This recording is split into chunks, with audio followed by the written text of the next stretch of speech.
各位，最頂嘅第一個題目，而家係咪 AI 白熱化嘅時代？點解2000年前聖經啟示錄第3印將而家嘅 AI 時代比喻為天平上嘅白銀？下低第2行黑色字，啟示錄6章5節。揭開第3印的時候，我聽見第3個活物說：你來，我就觀看，見有一匹黑馬，在下低即係第3行，騎在馬上的手裏拿着天平。下低第4行第1點，天平喺2000年前作為量稱金器，即係黃金同埋白銀，所以天平嘅定義即係天平代表黃金同埋白銀。第5行嗰行啲字好細嘅，2年前我預測中咗呢個預言嘅季期同埋年期，請睇片 6A 同埋 6B 嘅片頭有解釋1分半鐘嘅。下低嗰行 A 黃金代表乜嘢呢？戰爭恐慌，經文6章4節有咁嘅解釋，極度通脹。錯。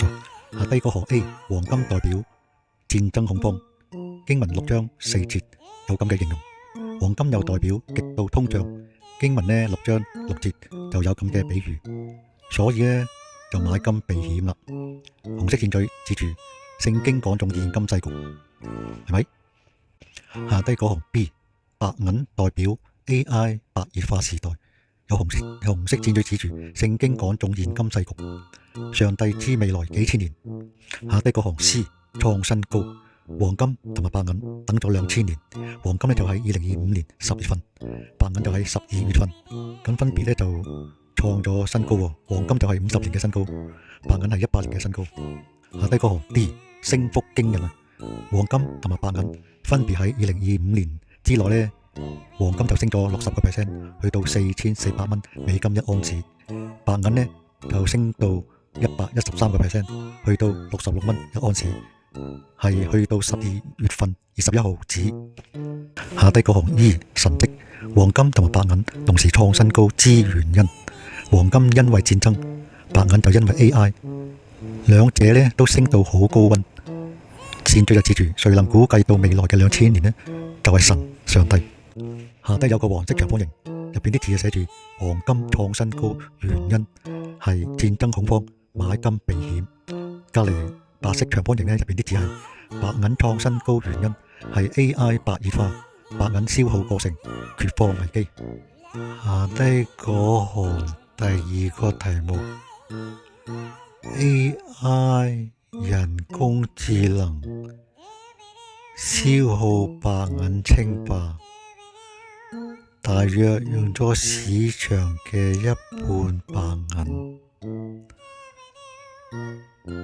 另外又係先進科技稱霸，改變咗全世界。下低嗰行 AI 用咗白銀直接同埋間接，總共用咗市場50%，因為自己以及供應商都因為 AI 各自消耗而用咗市場嘅白銀大約1/3，仲要不斷補貨。下低嗰行黑色字 B 實例 AI 需要太陽能提供大量嘅電力，造成發電廠呢又大量咁消耗白銀，資料數據庫啊都大量用白銀，其他 AI 電動車啊都係。請睇圖片，電力廠同埋呢個 AI 數據庫。呢張作品係我設計嘅，喺8年半前，即係2018年，喺4個月前我交俾 AI 生成呢個 video。呢張圖片都係我同一期設計，今年有 AI 就將呢張圖片變成呢個 video。各位想睇呢2條片，請打開 AI 電影，同時喺呢條 AI 電影嘅片頭解釋點樣喺呢4年連續中咗末日預言第2印同埋第3印嘅爆發時，睇咗1分半鐘就明白我點樣喺呢4年之內中咗第2印同埋第3印嘅爆發時間。得救咗嘅基督徒必須按讚，先至得到神嘅賜福。我就付出多，就收穫少，你呢就付出好少時間，就收穫好多，明白好多。請各位支持神，必得賜福。